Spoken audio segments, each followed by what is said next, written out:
كتير معه. وهدول الناس انه صاروا خايفين من الشيء اللي راح يصير بسوريا بعد النظام، بعد سقوط النظام. وكذا قسم من الناس اللي كانت مثلا محايدة او شيء معه. فشو بدك على بالنسبة لأنه النظام صار أقوى، هذا الشيء غلط. النظام عنده مناطق خارج سيطرته، عنده نص البلد خارج سيطرته. اعتمد على تجيش طائفي حتى يحصل دعم انه ما يكون مشكوك فيه، انه يتأكد انه هدول معه. اوكي، بس لو قوي كان قدر يوقف الثورة.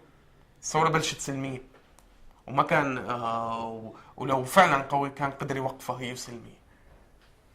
هو كان بده الخيار العسكري واستخدم الخيار العسكري من البداية، هاي النتيجة. يعني ما فينا نلوم رد الفعل، فهو صاحب الفعل من البداية بموضوع استخدام السلاح. بالنسبة انه اقوى، لا ما اقوى، بس صار اخطر، لانه عم يشتغل على مبدأ من البداية صرحوا فيها انه الاسد او نحرق البلد. عرفوا انه الاسد ما عاد في اسد، هلا عم يشتغلوا على حرق البلد، ولو عرفانين انه رح يبقوا البلد ما بيحرقوا. هي انا بقناعتي. So I don't believe they are stronger. If they were strong, they would have stopped the non-violent demonstration. But they resorted to military option and to get the military involved in oppressing the demonstrations. Assad might have had some people mobilized based on sectarian speech, but to be sure that these people will be loyal to him. But they're not. He's not stronger because half of the country is out of his control now, and they resorted from the beginning. They started saying it's either Assad or we destroy the country. So they're not staying, and they're destroying the country because they know they won't stay. Yeah, and he said also it's he's not stronger, he's more dangerous.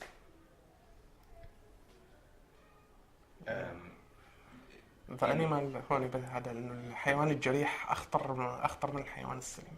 يعني فقد he's like a wounded beast. In August 2011, he decided not to cover his face in the demonstration. Can he describe how that felt? That was the first time when he went out as a person demonstrating. How is that different from when he covered his face? انه شو الاختلاف اللي صار؟ انه انت بآب 2011 قررت انه تطلع بالمظاهرات بدون ما تغطي وجهك بشخصيتك الحقيقية والناس كلها تعرفك، فشو كان شعورك بأول؟ هلا هو بالنسبة لعدم إخفاء شخصيتي بالمظاهرات هو بلش من تموز 2011. كانت يعني كان قرار مبني على الظرف الميداني الموجود، انه نحن صرنا قوة، نحن صرنا لنا حضورنا، نحن صرنا كتار، ما عاد في كتير امور كنا نخاف منها، ما عاد موجودة، سقطت هيبة الأجهزة الأمنية. فقررت انه لشو بقى، اللي بيشوفوني بيتشجعوا فيني، أقاربي أصدقائي بيتشجعوا فيني. بعدين أصدقائي اللي كانوا معي، الدائرة المحيطة اللي كنا نحن نطلع كمجموعة نتظاهر، كانت التظاهرة عبارة عن مجموعات تجتمع سوا. كان أصدقائي اللي حوالي دائما بيعرفوني، أنا بعرفهم، صرنا بنعرف بعض من شكل غطاء الوجه هذا. فإنه ما كان هالقرار الضخم كتير بناء على الوضع الميداني اللي كان موجود. بس شعور أحلى، أكيد شعور أحلى، خصوصا لما بتشوف شخص، لما بيتعرف عليك شخص ما كان متوقعك تكون موجود، لما بتشوف شخص من أصدقائك أو أقاربك بتروح تسلم عليه وبيعرفك هو داخل المظاهرة. العلاقات الاجتماعية من نوع بتصير فيها نوع من السلاسل الغريبة، فيها نوع من فيها شيء غريب، فيها شيء غريب لهلك انا ما بعرف اوصفه صح، بس انه بتحس العلاقه داخل المظاهره لما تشوف واحد داخل المظاهره بتحس بفرحه بمشاهدته كتير، بتضاعف كتير اضعاف انه الوضع الطبيعي.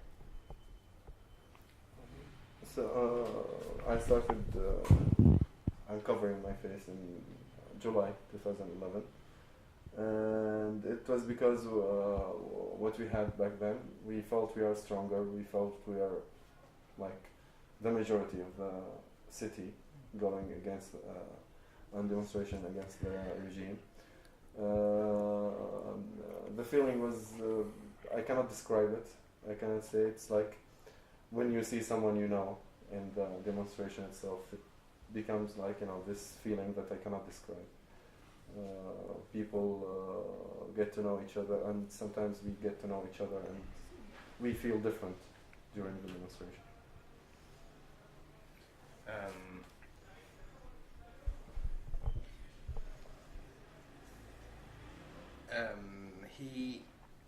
Is there an incident that happened which made him decide that now peaceful is not enough, and why he left the city to join the battalion?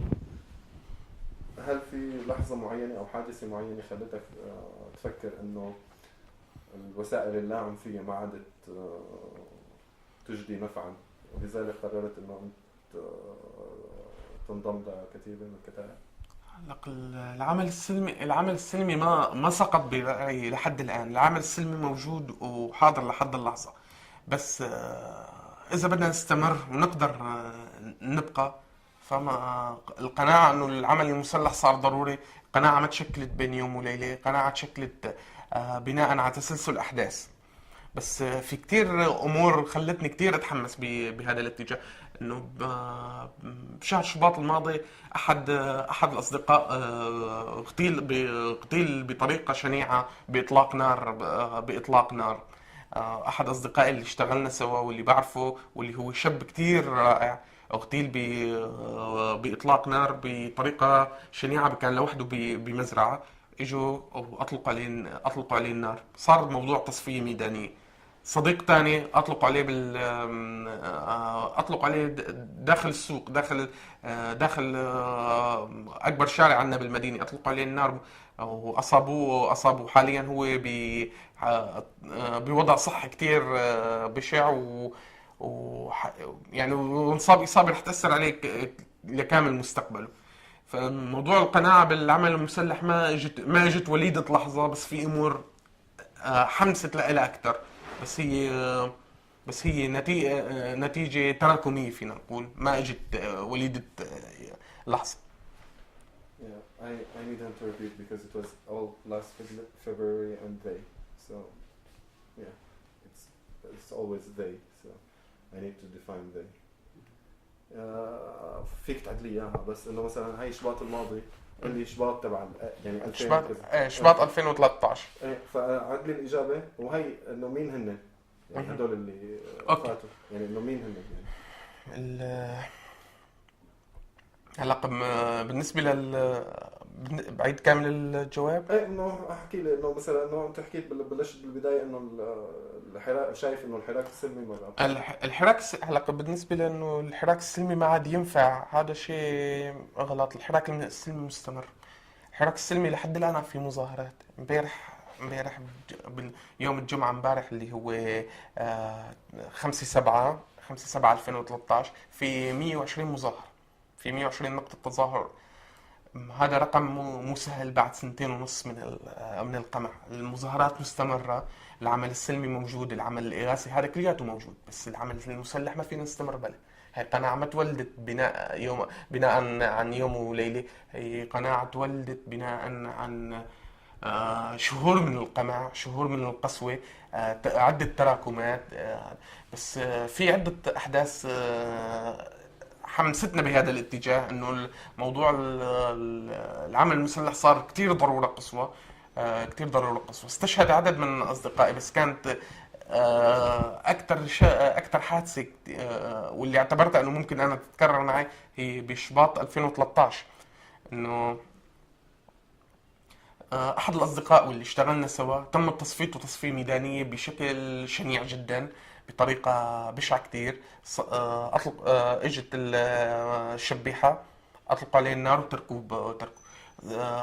صديق تاني أطلقوا عليه النار بوسط المدينة، كونه ما قدروا يمسكوه، أطلقوا عليه النار بوسط المدينة واعتقلوه فترة، ورجعوا طيلعوه لأنه وصل لحالة صحية كتير شنيعة، وهلق عنده عدة مشاكل صحية ورح تأثر عليه طوال عمره. فموضوع العمل المسلح هي قناعة ما ولدت وليدة يوم وليلة، بس في كتير أمور دفعت باتجاه هي شغلة تراكمية، بس في كتير أمور دفعت باتجاهها أو سرعت باتجاهها. بالنسبة لي كشخص، ما عم بحكي بالنسبة لسوريا. So we just need to. Maybe you need Yes. to write. Yeah, I wanted to say this. Yeah, but I can't remember them. I just need to put them together. So the non-violent work is still ongoing because yesterday there were 120 demonstrations in Syria, which is a big number after 2.5 years. And there's also this aid and work, and this is also non-violent work. But for me personally, I think so many things, like a chain of events, led to this kind of to me believing that it's time now to go in, to believe in the armed revolution, because one of my friends last February 2013, he was attacked by Shabiha at his place, and he was killed there. And another friend, he was shot at in the city center because they couldn't apprehend him. So they shot him at the city center, and he's still suffering. And I think he will always suffer because of his injuries. So for me, it's like a chain of events that led to this thing. And I don't think non-violent has stopped, but I also believe in the armed revolution.